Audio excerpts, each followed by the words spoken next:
All right. Hello, everybody. This is Mike Rixey. I am the lead options instructor for NetPicks, and big thank you to all of you for joining us today. I know a lot going on, very, very busy markets, no doubt about it. But we wanted to do here today is to jump on, walk you through how we are navigating these crazy volatile times, walk you through some of the strategies that we plan on using this week, walk you through some of our favorite charts that are jumping out at us here today. So we'll spend a lot of time over on the charts. If you've got questions at any point during today's session, love to have you chime in the chat. Feel free to type in any questions there, and I'll be looking back and forth to make sure I get to those as they come in. So let me go ahead and pull up my platform here.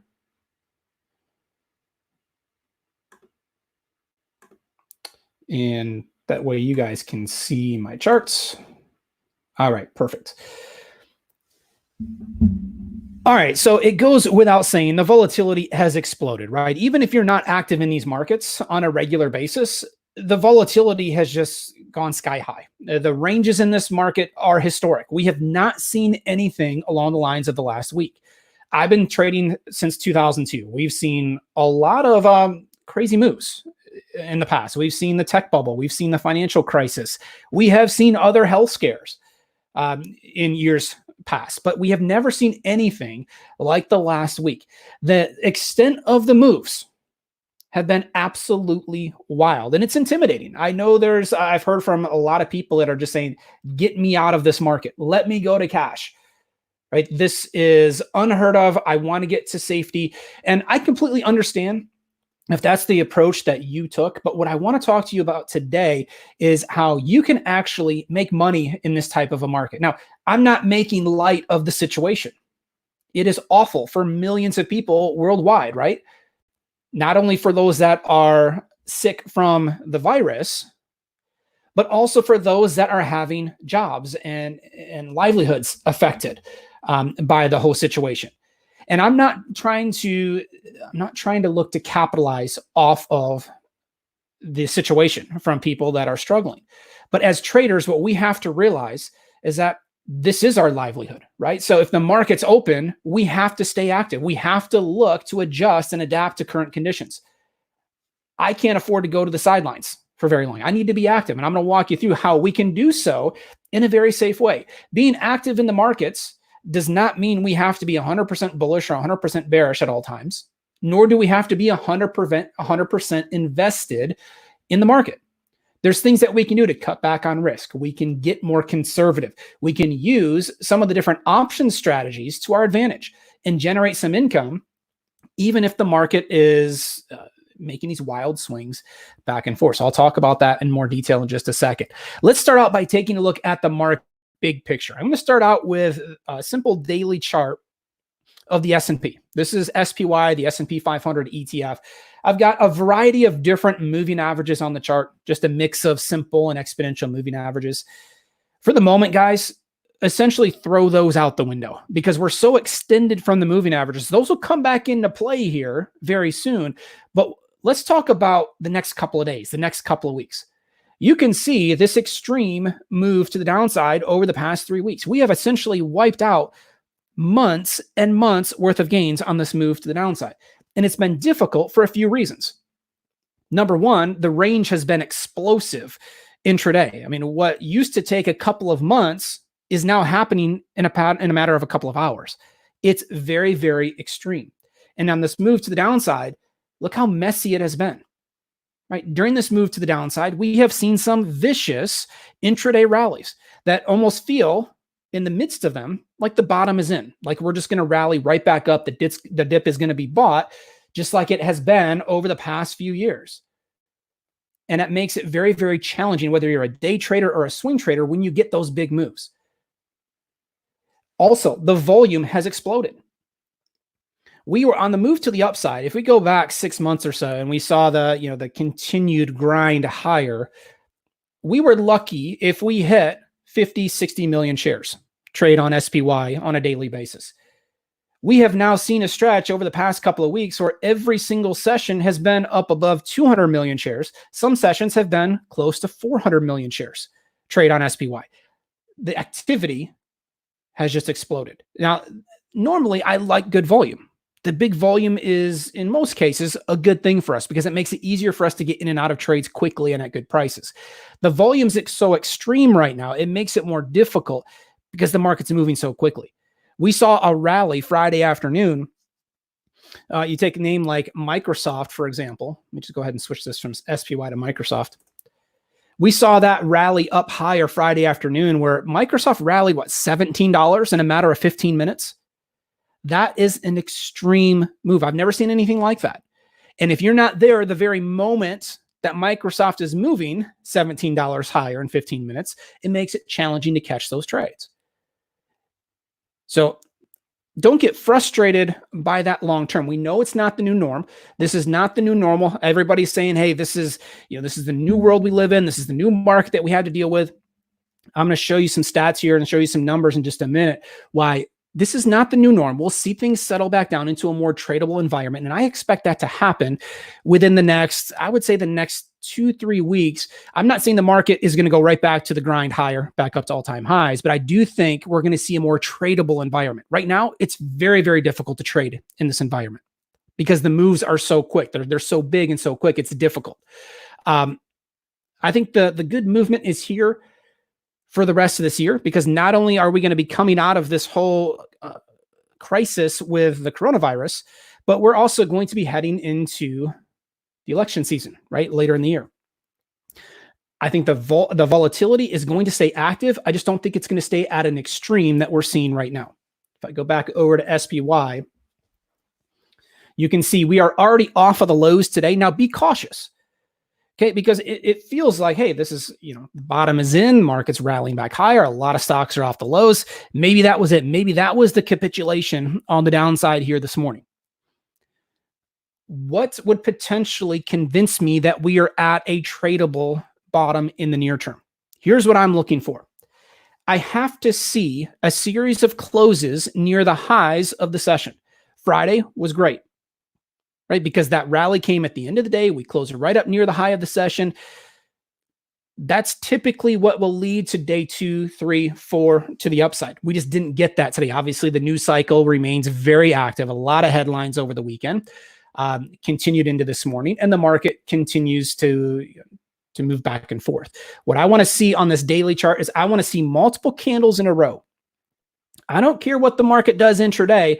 I want to see us close near the highs of the day. Once people are willing to hold risk overnight or even hold risk over the weekend, that's a very good sign of people willing to take more risk. Again, right now it's risk off. People are going to be willing to put more risk on if we start to see things, close near the highs of the session. We see that happen for a couple of days. That would be more convincing. I want to see good volume. Volume's not going to be an issue for the next couple of months. The volume is going to be very, very high. So normally I say, hey, I want to see volume confirmed to move. It will. It certainly will in this situation. Now, if we take a look at today's session specifically, how do we know if we can put weight into this session and say, hey, in the near term, the bottom is in? When I say the bottom is in, I'm talking about a tradable move to the upside in the near term, the next couple of days, next couple of weeks. 6 months from now, we have no idea, right? I don't like to try to predict where the market's going to be 6 months from now because so much can happen between now and then. My universe is what's going to happen over the next couple of days on out to the next 3-4 weeks. That is much more predictable in my opinion. Well, let's jump in and let's take a look at some of these internals. I've got the screen split up into 4 different sections. And these are internals that I use to gauge market strength or weakness for that specific session. And let's start in the upper left-hand corner. This is what we call our volume ratio. It's simply taking a look at the up volume versus the down volume for that session. What I am looking for on a trending day to the upside, I want to see 2-to-1 positive here. You can see the ratios in the upper left-hand corner of that chart. On a trending day to the downside, you'll typically see that volume ratio at -2-to-1 or worse. So far today, we have the volume ratio on the NYSE, and the NYSE is a New York Stock Exchange. We have that volume ratio at between -8 and -9-to-1. It's nasty. The volume ratio on the NASDAQ is almost -5-to-1. No doubt about it, the volume is certainly favoring the downside. If we're going to see The market try to find a near-term bottom. We want to see this volume ratio start to uptick. We want it to go from negative to positive. We want to see some volume start pumping into the upside here going forward. We don't have it yet. Okay, if you take a look at the advanced decline line in the upper right-hand corner, that's simply taking a look at how many stocks are lower versus higher on that specific session. I'm looking at the NASDAQ here, and we're at minus 2,500. This is across the board selling. It's nasty today. It's every sector, every stock. On a trending day, I typically want to see that number at plus or minus 1,000. So it's there on the downside, very typical of a trending day to the downside. Again, if we get this market to form a near-term bottom, what I want to see happen is that advanced decline line start to recover a bit. I need to see every sector, every stock participate. If we go back over the past 6 months, my concern, and I said this to our students over and over again, my concern on the upside was it was not broad-based. It was a couple of stocks. It was a couple of sectors. You had the tech stocks, for example, were strong every single day. Apple, Amazon, Facebook, Netflix. But it wasn't every other sector. It was really one core group of stocks that were really carrying the burden on the upside. If we're going to see this market bounce, it's got to be every sector. It's got to be financials, energy, tech. If you have any pockets of weakness, if the financials stay weak, if the energy names stay weak, it's not going to be enough. You're not going to see a broad-based market rally. So for us, if we get one of those sessions here this week, let's say these central banks and worldwide start to announce further stimulus. If the market bounces, you want to take a look at these internals because the internals will tell you whether that move has staying power or not. So I want to see this advanced decline line start to uptick. Right now, I'm looking at the NASDAQ. I can also take a look at the NYSE as well, the New York Stock Exchange. So let me switch it over. We'll go ahead and switch that symbol. And you can see very similar reading here. The NYSE has an advanced decline line of minus 2,600. So it is certainly across the board selling, no doubt. Over in the lower left-hand corner, you've got the tick. And this is a 15-minute time frame. And it just essentially tells you at that very moment in time, how many stocks are trading on an uptick versus how many stocks are trading on a downtick. What I want to see here is clusters of plus and minus 1,000 tick readings. If you see a move above plus 1,000 or below minus 1,000, those indicate buy or sell programs kicking in. What I want to see happen is multiple extremes. So far today, we've had one plus 1,000 tick reading, and we've had a couple minus 1,000 tick readings. If this market is going to start to form a near-term bottom and it's going to start to bounce higher, we're going to see clusters of 5, 6, 7 plus 1,000 tick readings in a row, where it's buy program after buy program. We saw it Friday afternoon. You can see the cluster of plus 1,000 tick readings there Friday afternoon. That's what we want to see.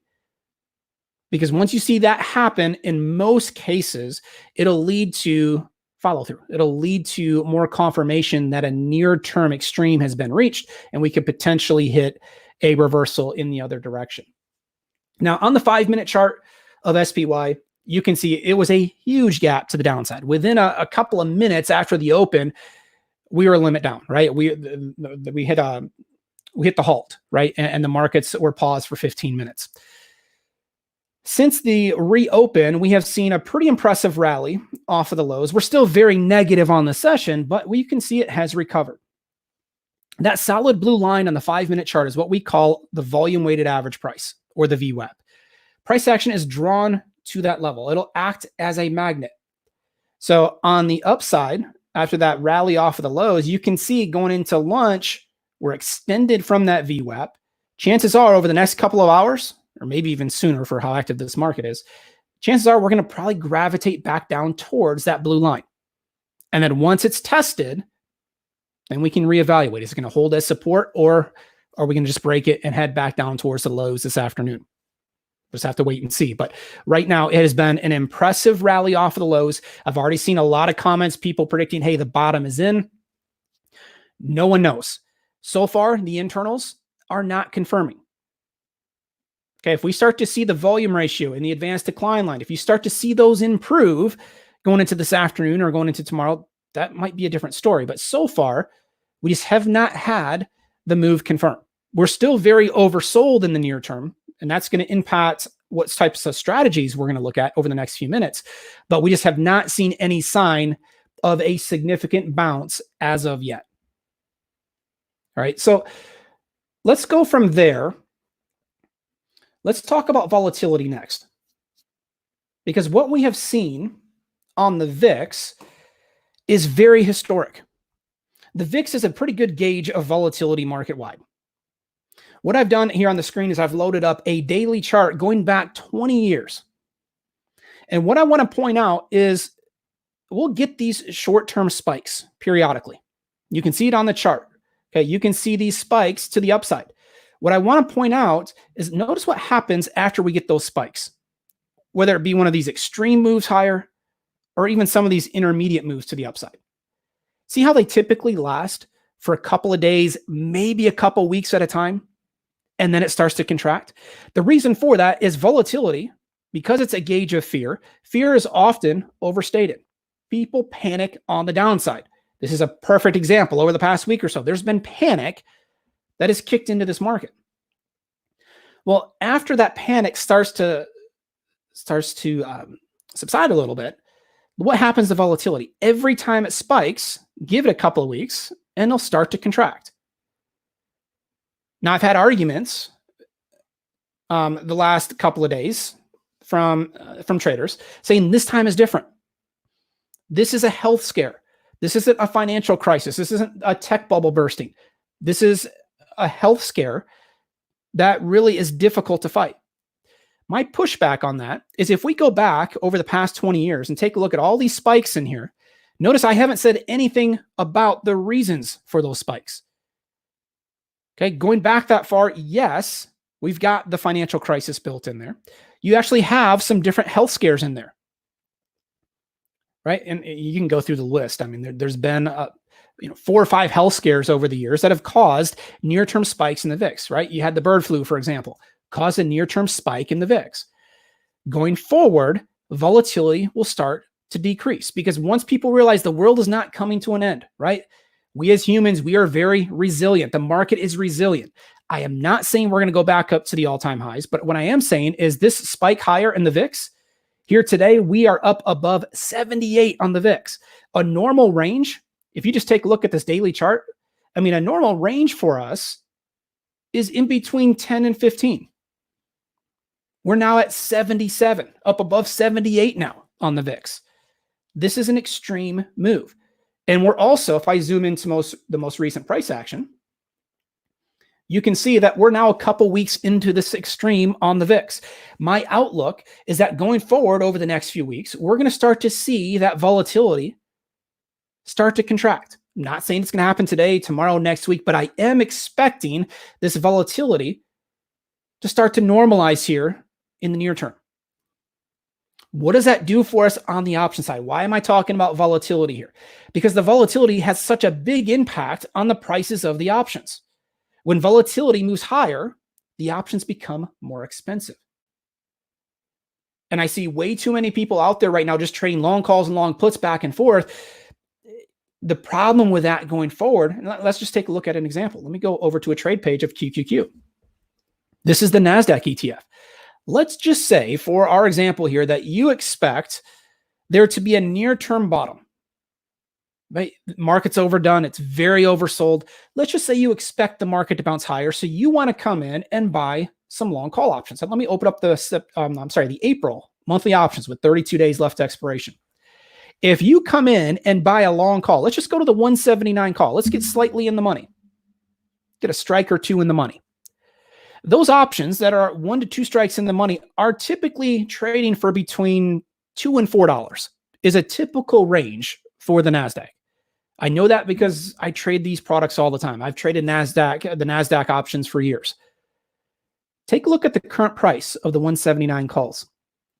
They are $1,500 per contract. They are incredibly expensive. And the reason for that, the market makers are pumping fear into the market. They're pricing that into the options. So not only, if you buy a call option here, not only do you need QQQ to move to the upside, it's got to do so quickly, and it's got to do so in a big enough way where it would offset the volatility contraction. If the volatility starts to move lower, which if the market starts to bounce here over the next few weeks, yes, the volatility is going to contract.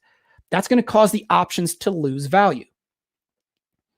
So if you buy a long call option and the stock starts to move higher, you are not guaranteed to make money. That's the tricky part about strictly limiting yourself to long calls, long puts. On the flip side, how do I put that into our favor? If we know volatility is high, we know the options are expensive, how do we take advantage of that? We can actually come in and sell the put spreads. Selling a put spread is a bullish position. But now I make money if the volatility does decrease, like we just got done talking about, and I make money if time decay starts working in our favor, which it will. I give myself more ways of making money. It's still a risk-defined trade, which I'll show you here in just a moment. But it's a way for us to stay active in the markets, know what our maximum loss is up front, and give ourselves 5 ways of making money on the trade. And in this market, guys, it's really crucial to use a mix of different strategies. It's not enough just to come in and trade long calls, long puts. In fact, trading long calls, long puts right now is by far the most aggressive route you can take. You're going to have the most amount of risk taking that type of a position. Using the vertical spreads, on the other hand, are going to help you better control the risk and better position yourself to take advantage of these market extremes. So we'll circle back to this trade page and I'll walk you through how we can set up a credit spread in just a second. Before we do that, what I want to do, how do we quantify the oversold condition? It's not enough to strictly come in and say, hey, market has been crushed the last 3 weeks. All the headlines are negative. The market has to be oversold, right? I've got to place some context around it. I've got to put some numbers around what our outlook is and how we plan to take advantage of it going forward. This is a 195-minute chart of QQQ. This is the NASDAQ ETF. One of the indicators down at the bottom, these are 2 custom histograms that we have created on our side. And the one that I want to focus on here is our pulse indicator. It's the red, yellow, green, and blue histogram down at the bottom. What that indicator is doing is it's taking a look at the standard deviation channels. If I were to put the standard deviation channels on the chart up above, it would help highlight extreme overbought or oversold conditions. What we have done, instead of having all the channels up on the chart, I don't like that because it starts to give you a messy looking chart. There's just too much noise on the chart. So what we've done is we've color coded it.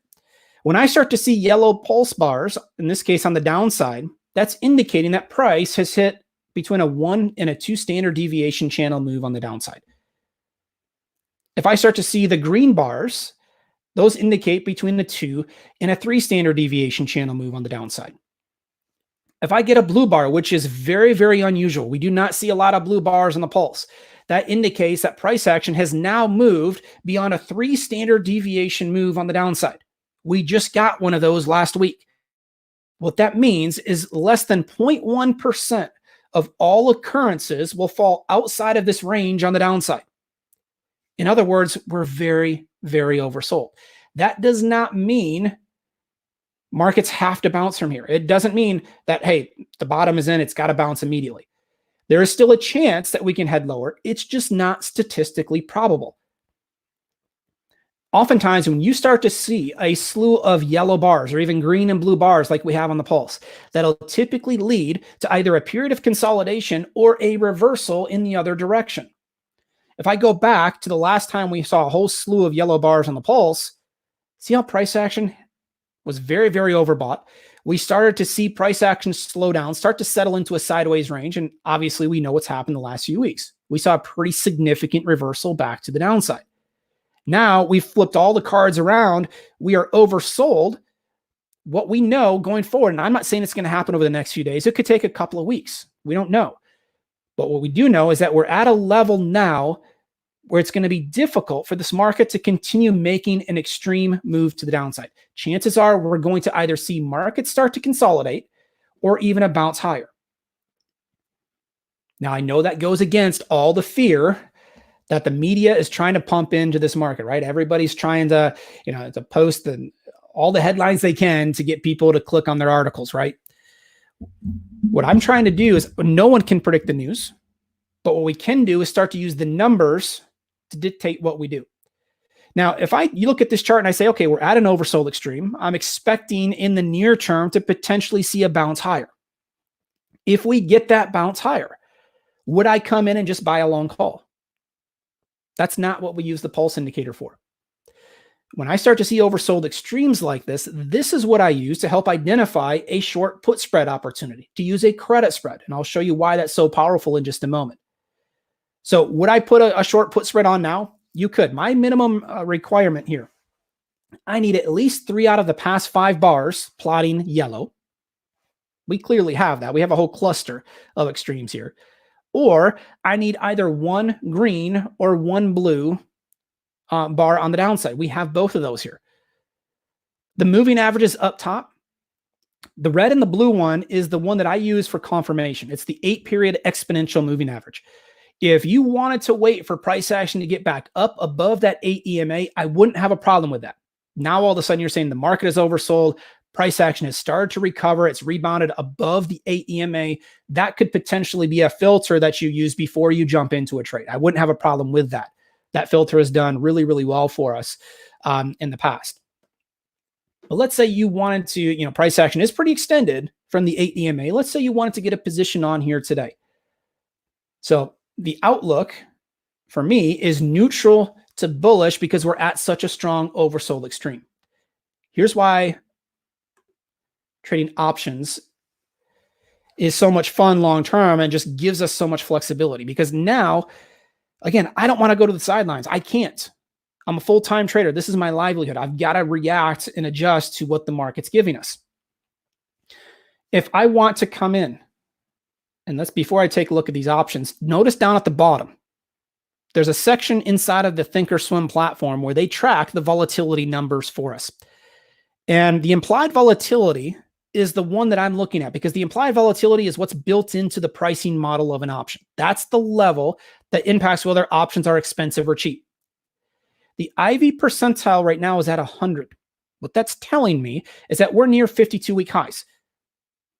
We're right at 52-week highs. In some cases, on other products on our list, we're near all-time highs for volatility. What does the percentile mean? What does that tell us? It gives us, Thinkorswim goes back and takes a look at the last 52-week range for implied volatility. It gives you the 52-week high, which is at 67%, and the 52-week low, which is at 14%. It then takes the current level of implied volatility being used to price the options. That's right up at 67. It takes that current level and it slots it in to the last 52-week range. It tells you how often we have been above this level and how often we've been below this level. At the 100th percentile, we are near 52-week highs. We're right there. As a result, the options are going to be very expensive. We already took a look at this. If I come in and buy a long call option, you're talking about over $1,500 per contract.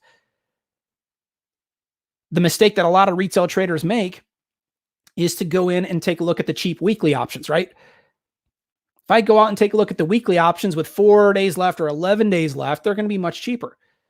That's true, but they also have a much lower probability of success. What I'd rather have you do is stay with those options that have between 20 and 40 days left to expiration.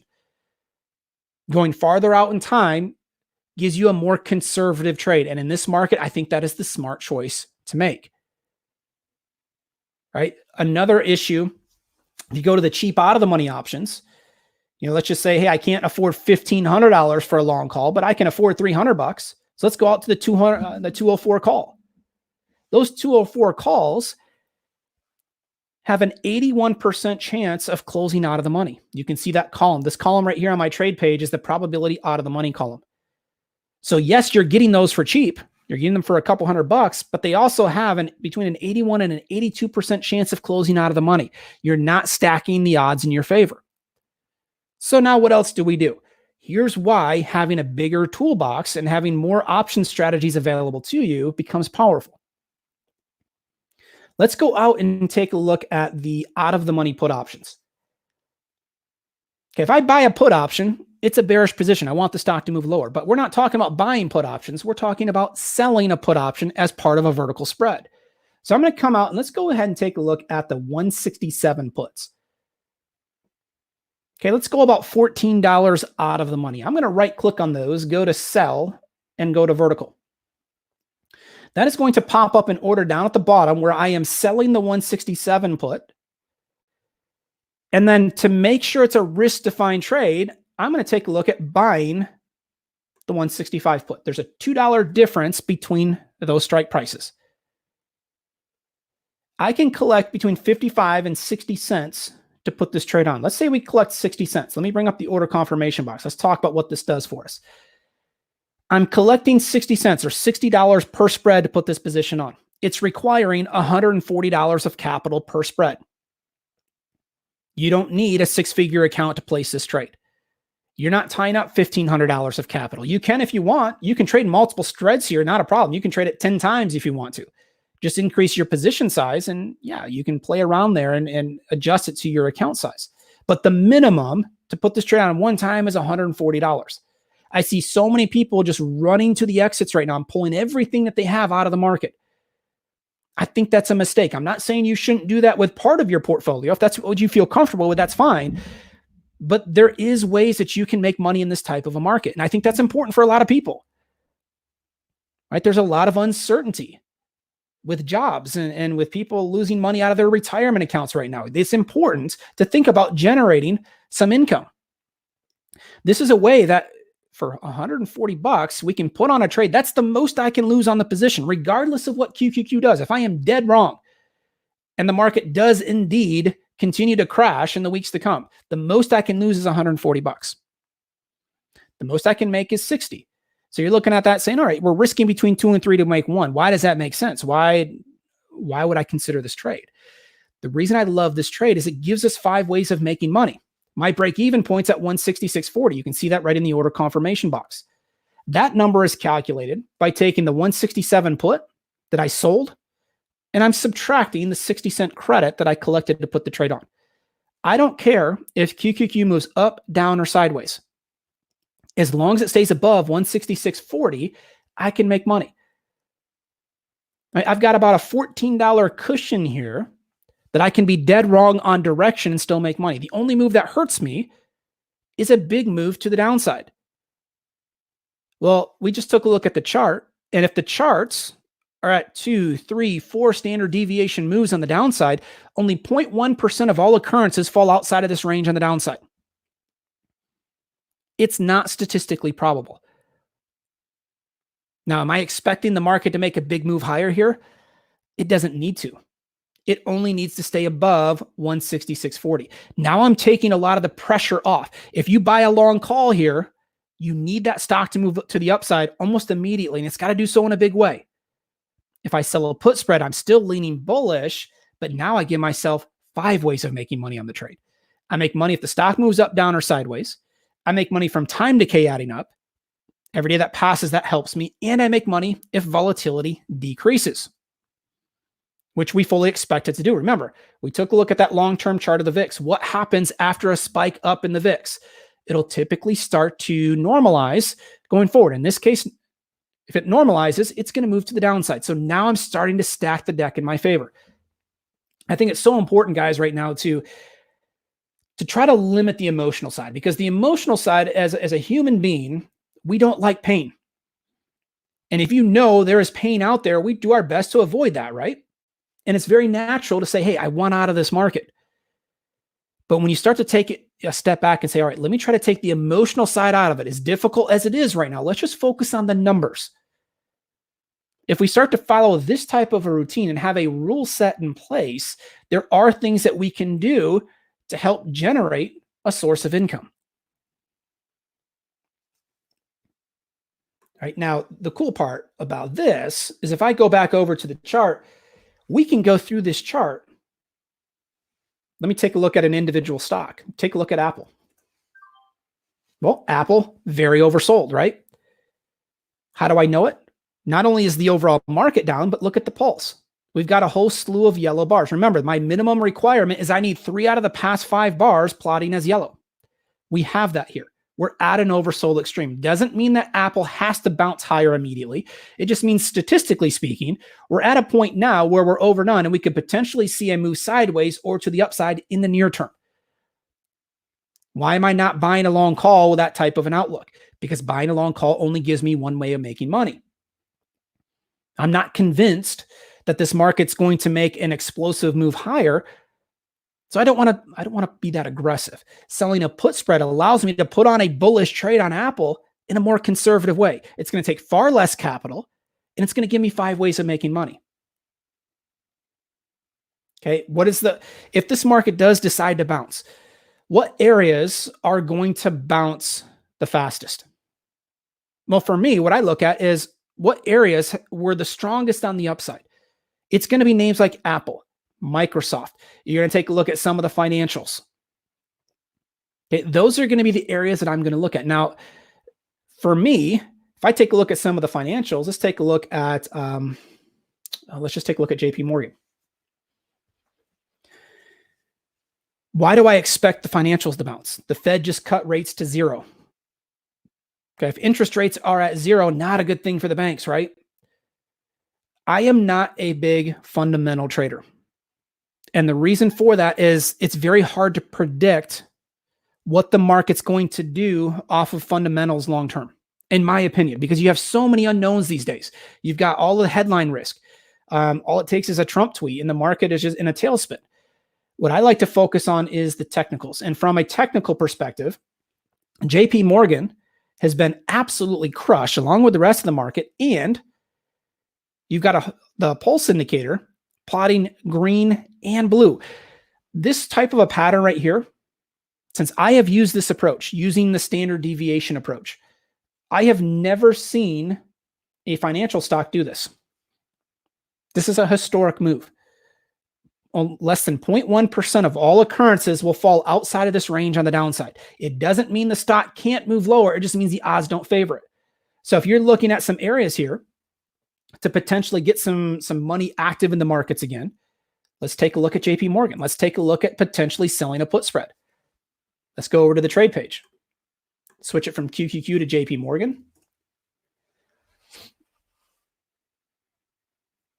And I'm going to stick with the April monthly options. Again, I'm going to recap some of the things that we're doing in this market to adjust to the current conditions. And one of the things that we're going to recap is using the monthly options. Going farther out in time, I think, is the smart choice at this point. I'm not saying you can't use the weeklies. If you're going to use the weeklies, I would try to find the weekly options that have between 20 and 40 days left to expiration. I think that's the smart decision to make. If you trade the short-term weeklies right now, there is just no margin for error. You can't hold those for very long because they're going to move very quickly.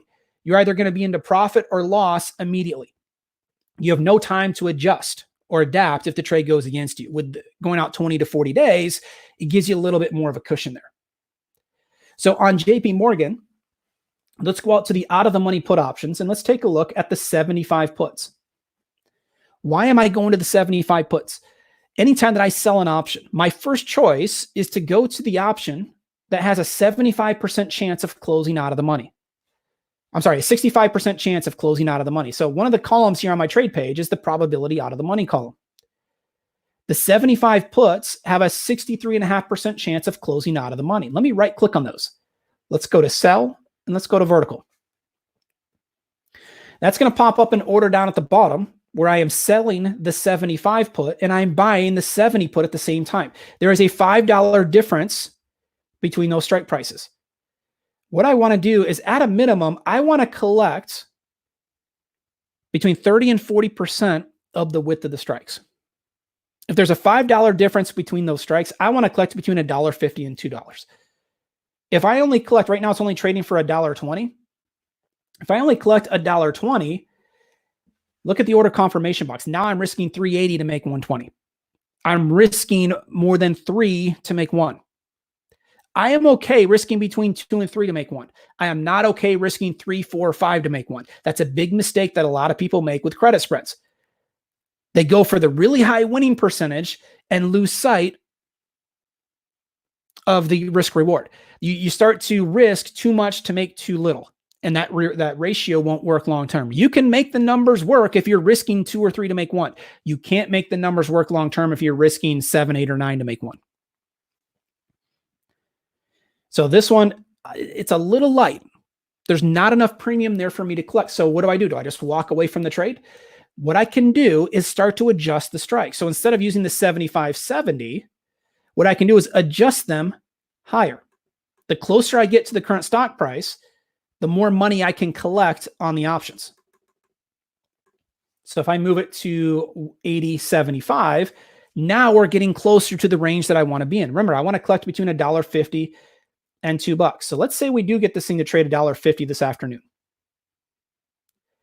Now, all of a sudden, if I look at the order confirmation box, I'm risking $350 to make 150, closer to the range that I want to be in, right?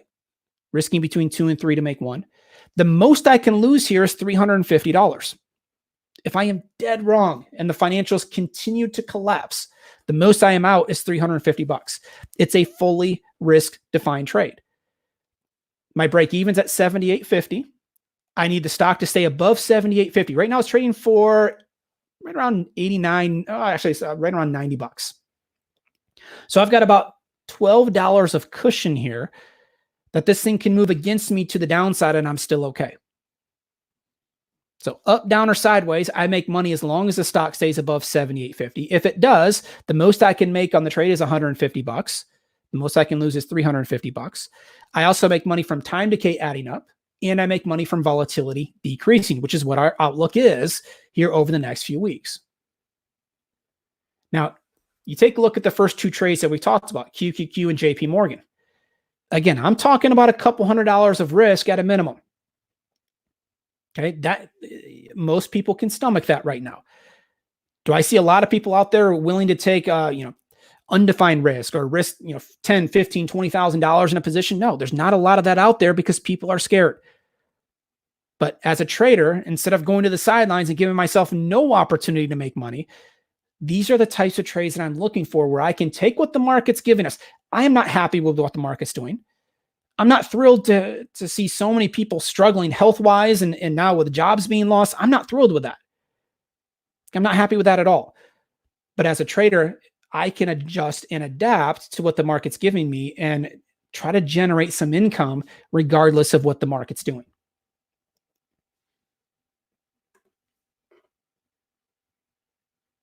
So let's just compare that real quick. If I compare, before we leave this chart of JP Morgan, remember, we're talking about $350 required to put the trade on. If I come out and take a look at the call options, and let's just say I wanted to buy a long call. If I go to an at-the-money strike, if I go to the at-the-money call option for the 90 call, I'm talking about $1,000 per contract. You're talking about nearly 3 times the amount of capital if you buy a long call versus selling a put spread. So oftentimes I hear, Mike, I only want to trade long calls, long puts, because that's the safest approach, right? It's the easiest to understand. Well, understand that if you take that approach, you're going to have 3 times the amount of risk. Using a vertical spread like this allows us to stay active in the markets with a amount of risk. Not to mention, we're giving ourselves a trade that's going to have a much higher winning percentage over time.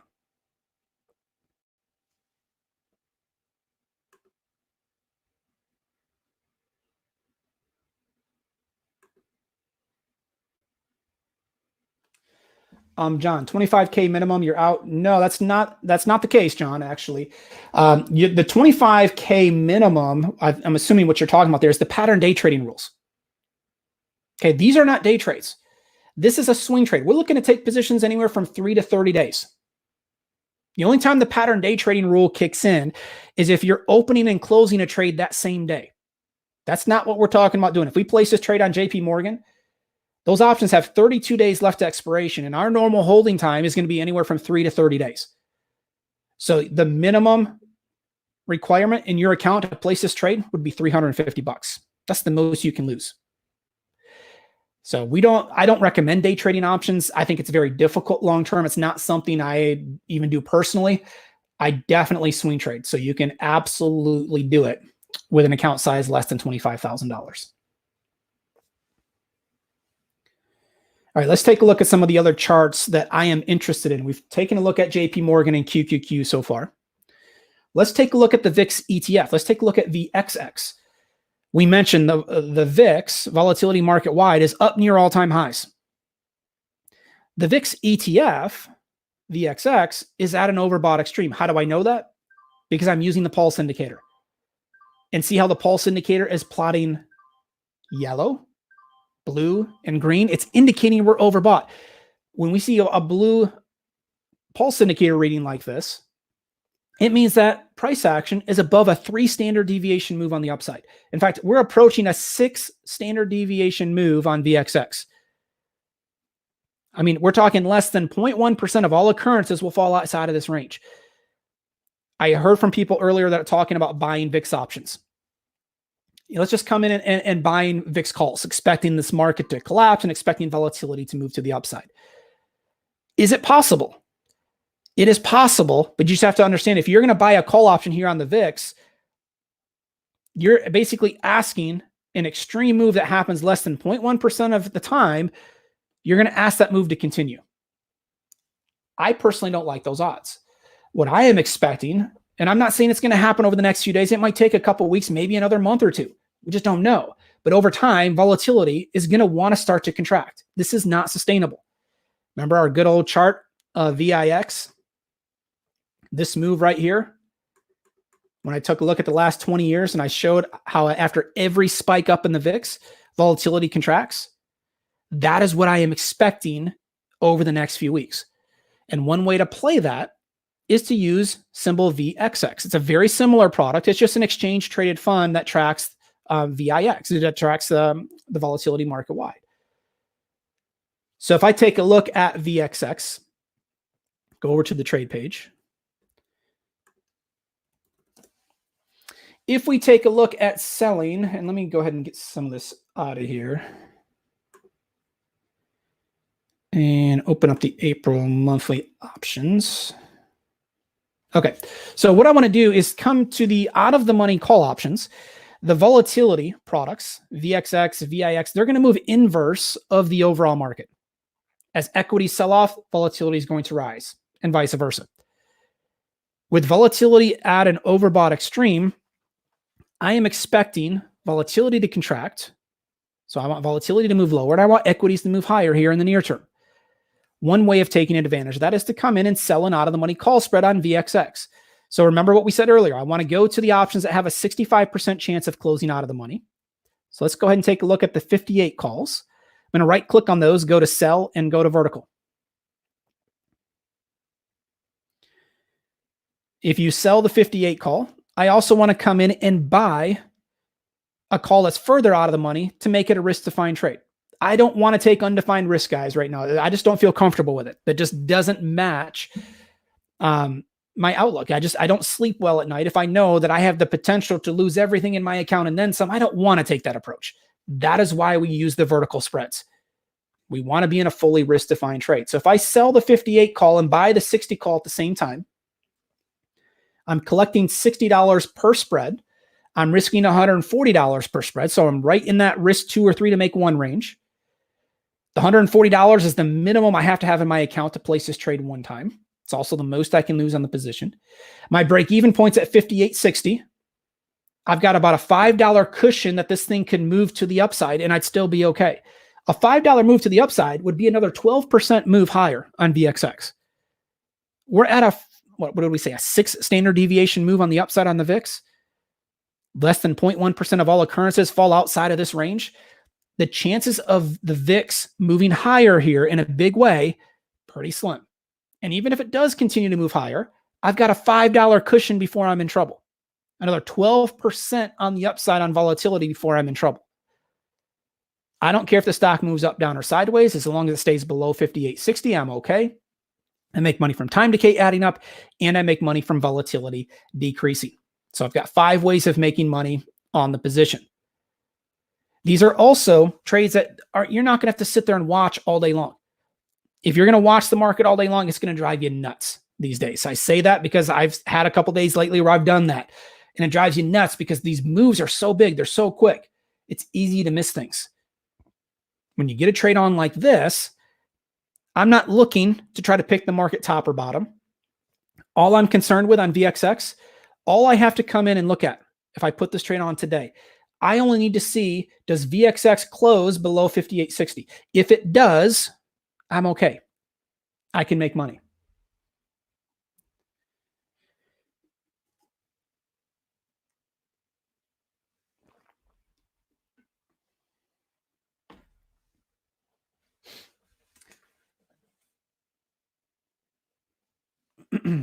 Now, am I opposed to buying long calls or long puts here? We mentioned it, and I know some of you logged in after I talked through that.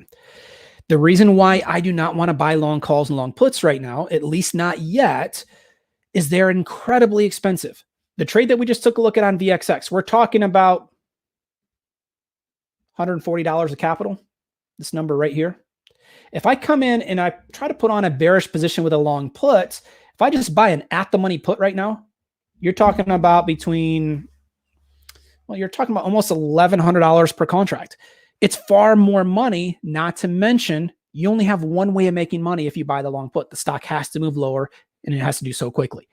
I'm more interested at this point in putting on a trade that's going to have a higher probability of success. That's going to give me multiple ways of making money. I don't care if I give up some profit potential, which I will do. Okay, if I buy a long put, it's going to give me a bigger profit potential. It's just going to come with far more risk. In this case, if you compare the long put versus selling the call spread, the long put is going to take what? Well, if you take a look at getting filled at $1,100, you're talking about 10 times the amount of capital potentially. So for me, I'm more interested in the vertical spreads right now. And what would change that? What would potentially have me interested in buying a long call or long put? Let's go back to a chart. Let's just go over to Microsoft, for example.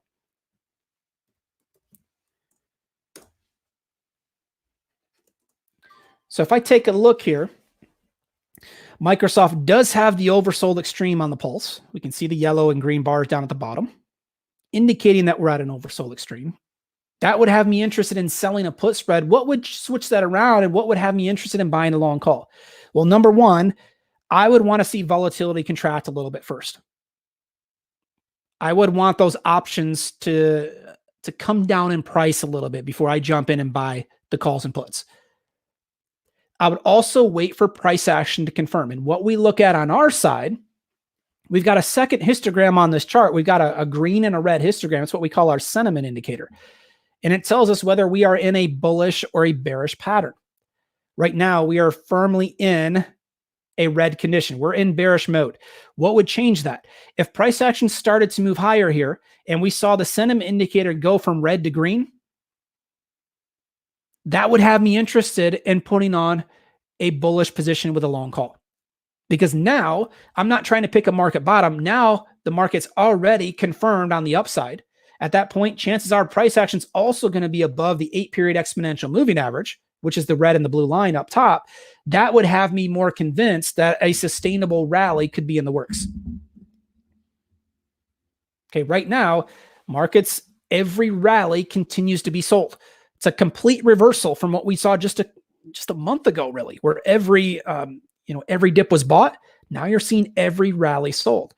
I'm not interested in buying long calls here until price action does a better job confirming on the upside. And we talked here earlier using the internals to help confirm that. I talked through some things that I was looking for personally that would have me more interested in getting aggressive with the long calls.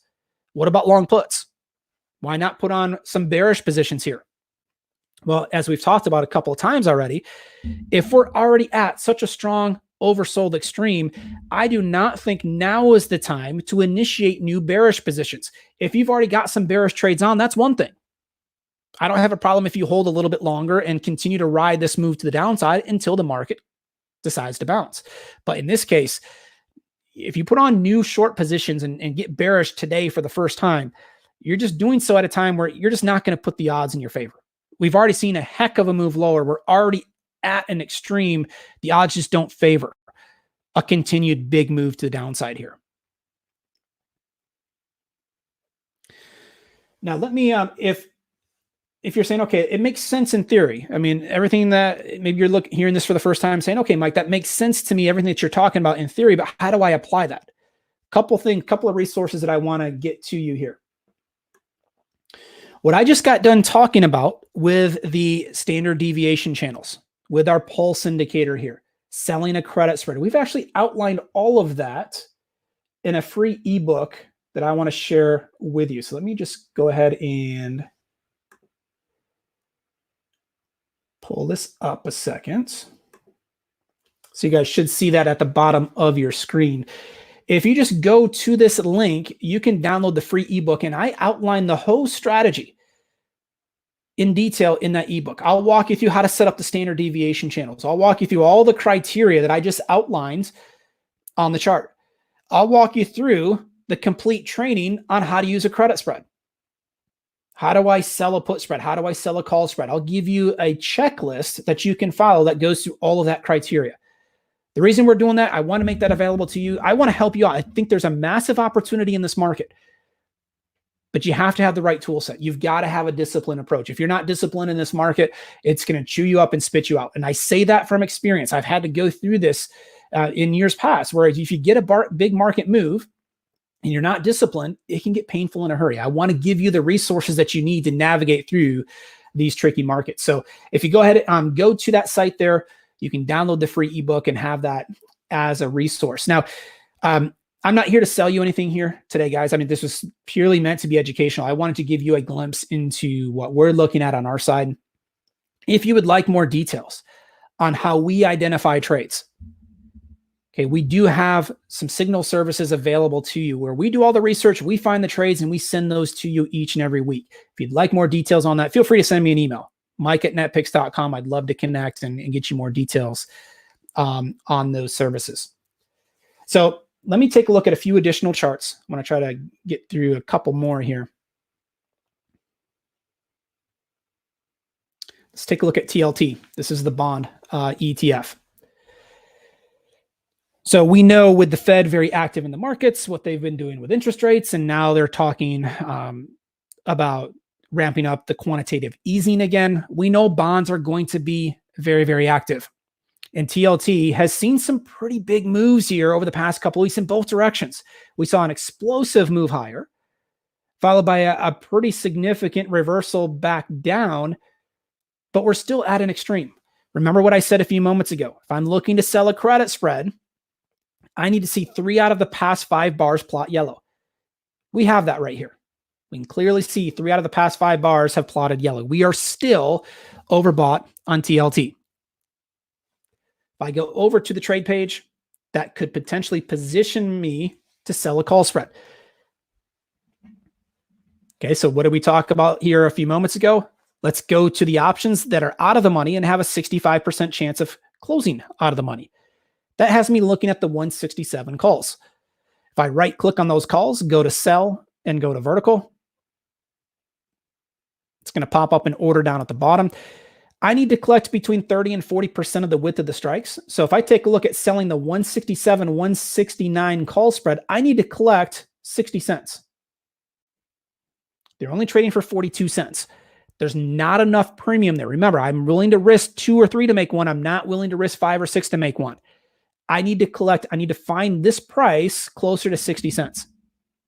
In order to do that, I've got to adjust the strike prices closer to the current stock price. So let's go to the 165, 167. Let's just move the strikes closer to the current stock price. And as I do so, the price will increase. Well, now I can only collect 40 cents. I need that number higher. So now let's go adjust it to 163, 165. Now it gets me at 62 cents. If I can collect 60 cents or better, it's going to allow me to risk 2 to make 1. In this case, I'd be risking $135 to make 65. My break-even point would be at 163.65. So I have a $3 cushion above me that it could move against me and I'd still be okay. Ideally, I'd want this thing to either stay right here or move lower. If it does, I get to make money. I also make money from time decay adding up and from volatility decreasing. So there are 5 ways that I can go to make money on this position. Now you're looking at that saying, okay, is it really worth the time and effort to get a trade on for 65 bucks? That's the most you can make on the position. Absolutely it is, because number one, we're talking about taking this with 1 spread. You could take this with 10 spreads if you wanted to and still only have between $1,300 and $1,400 of risk. You can trade multiple spreads here. Well, you start to add these up, right? You start to take a trade on TLT. You start to take a trade on JP Morgan, Apple, Microsoft, all of these trades. We're talking about a couple $100 of capital, right? I mean, you can get 10 trades on and only have a few $1,000s of risk. Now you're getting diversification. You're mixing up your markets and you start to add these up. You start to get a handful of trades on. Well, sure, you're starting to establish a nice source of income here in the uncertain weeks and months to come ahead with this whole virus spreading. Okay, this is the type of trading that I do all the time. It does not mean that I am 100% credit spreads all the time, long term.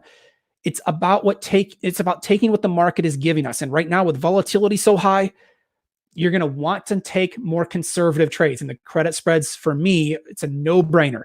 They are definitely going to be the best approach in the next couple of months. These are going to be the trades that you're going to want to have access to in your own trading.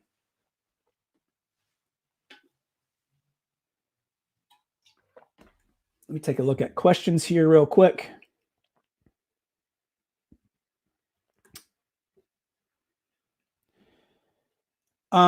Free Flare, what are your thoughts about trading binary options in the Forex market during this time? A couple things. Number one, I do not like trading the binary options. I think it's very difficult to make those work long term. It's very much like going to the casino, where if you go to the casino, you know the odds are against you. You know the odds are in the favor of the casino. It's more about having fun, right? And hoping for the best. And maybe you hit a winning streak and you come out making a few bucks. Binary options is the same situation. The odds are stacked against you from day one. And the tricky part there is it's basically all or nothing, right? I mean, it's either it works and you make money, or it doesn't and you lose money. You have no time to adapt or adjust positions like you can with standard options. If at all possible, highly recommend that you trade standard listed options like we've been talking about today. You're going to find so much better success long term. I personally don't know a single professional trader that used binary options. If they were successful, I mean, if they were easy products to use, if you could see success with them long term, more people would use them.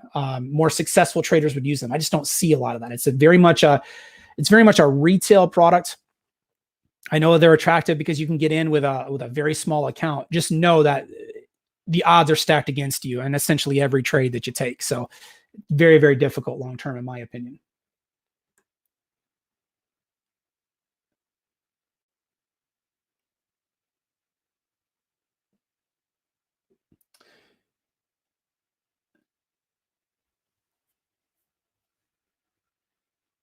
Yeah, I mean, bottom line, guys, no one knows what the market's going to do next. That is certainly true. But when you take that a step further, nobody knows what the market's ever going to do, right? It's all a numbers game. You know, it's very easy in a bull market to say, hey, the market's going to go up every single week, every single month. That's not the case, right? I mean, no one knows what the market's going to do, whether it's going to move higher or lower. What we're trying to do is to manage our risk and try to stack the deck in our favor. We're trying to put the odds and the numbers in our favor long term. And if you can do that, set of trades big enough, you're going to make money. You're going to have winners, losers, and break evens along the way. The key is to have a diversified approach. Trade a mix of markets, trade a mix of option strategies. And if you do that, that's what's going to start to put the odds in your favor. And that's what's going to allow you to make money.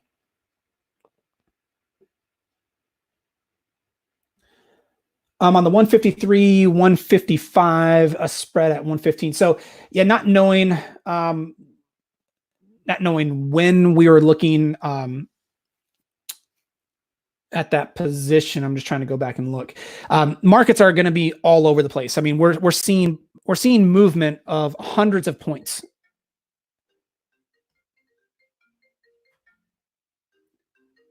Right. So prices are going to be all over the place. You're going to see them bouncing all around. So yeah, if it's a 115 and we're looking at a $2 wide spread, the key to remember there is on a $2 wide spread, I need to collect 60 cents at a minimum. I need to collect at least 30% of the width of the strikes. So as long as that criteria is met, I'm fine with the trade.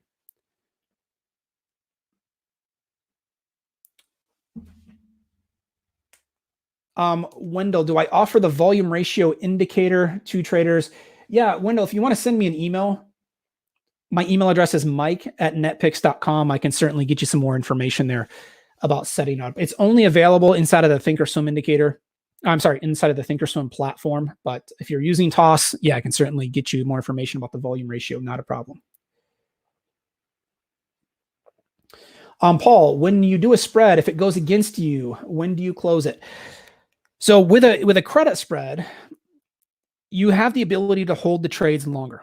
They're more forgiving trades. They can recover much faster. So the key there is you want to be cautious on what you use for a stop price, a stop point. A lot of times people say, okay, if I'm putting on an option position, if it's down 40, 50%, I got to get out.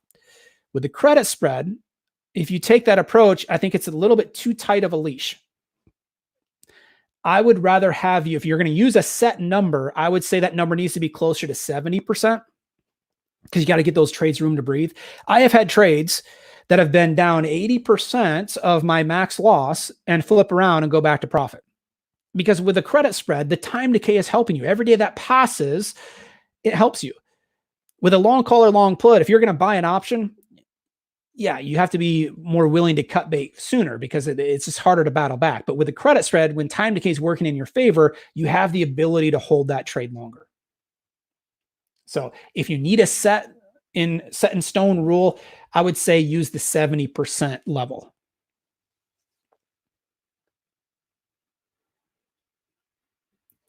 Is the volume ratio helpful? For me personally, and when I say volume ratio, I'm talking about the internals that we took a look at earlier. These right here. I don't necessarily use these indicators and these charts that are on the screen right now. I don't use these to help time my entry and exit points. I use these to gauge how strong or weak the market is. It helps me determine how much risk I feel comfortable taking. If you never use the internals, you're going to be just fine. But back from my day trading days years ago, I used to use these all the time. And I still find it beneficial. It still gives me a better glimpse into overall markets. If I come in and take a look at the Dow down 2,000 points, the NASDAQ down 650, I mean, it's easy to walk away from that and say, hey, yeah, the market's getting crushed. The market's lower. Every session is not going to be this clear cut. We've seen sessions over the last few months where the market's up 300-400 points, but the internals are terrible.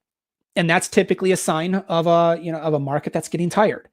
So the internals for me, because I can't sit there and track markets all day long, every day, the internals help me get up to speed with what the market's doing faster. All right, so just quickly to summarize, guys, some things that we're doing on our side to adjust to the current conditions. Trade smaller size. If you're used to trading multiple contracts, cut back on your size. Maybe you're trading 25, 50% of your normal position size.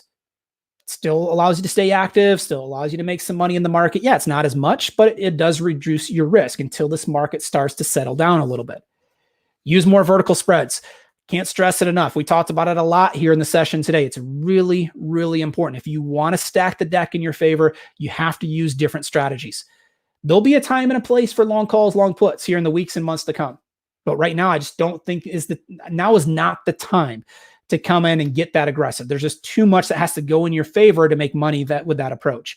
Using the vertical spreads, specifically the credit spreads, definitely the way to go in my mind. Diversification. Yes, we want a mix of stocks, ETFs, mix of trade types long-term. Really, really important whether volatility is high or low. That diversification is a key piece to the puzzle. Don't fall into that trap of taking one or two big positions. Take 5, 6, 7, 8 very small positions. Every trade that we talked about here today was a trade that could be taken with a couple $100 or less. So don't load the boat. This is not the market for that. Keep your risk small. There's still great money to be made as long as you stay disciplined. So again, I've got that link up. I know Mark put it in the chat, so thank you, Mark, for that. The link for the 8-minute cookbook is up on the screen as well. So if you've not taken advantage of that, go ahead and visit that site. Download the free resource. It essentially summarizes everything that we talked about here today in a printable version.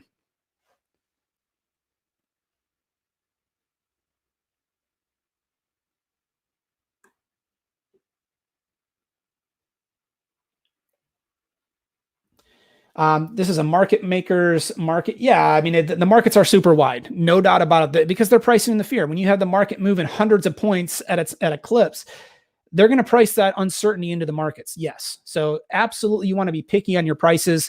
Now is not the market to use market orders. You want to use limit orders. Be picky on the price, certainly.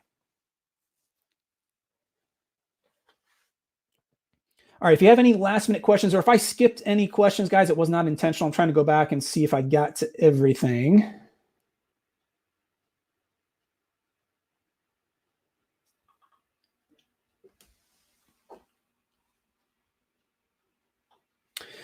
All right, so if you guys have any questions, feel free to contact me directly. Mike@netpicks.com is the email address. I'd love to connect and help out with any questions, comments, concerns going forward. We are here to help. So hopefully you found this session valuable here today. We'll see about doing another one here later in the week or potentially next week. I know it's a tricky market, no doubt about it. So good luck to everybody. Be careful, trade small, manage your risk, and we'll all get through it here together over the next couple weeks, couple months. So I'm going to wrap up here for today. Enjoy the rest of your afternoon, everybody, and we'll talk to you again here in the next week or so.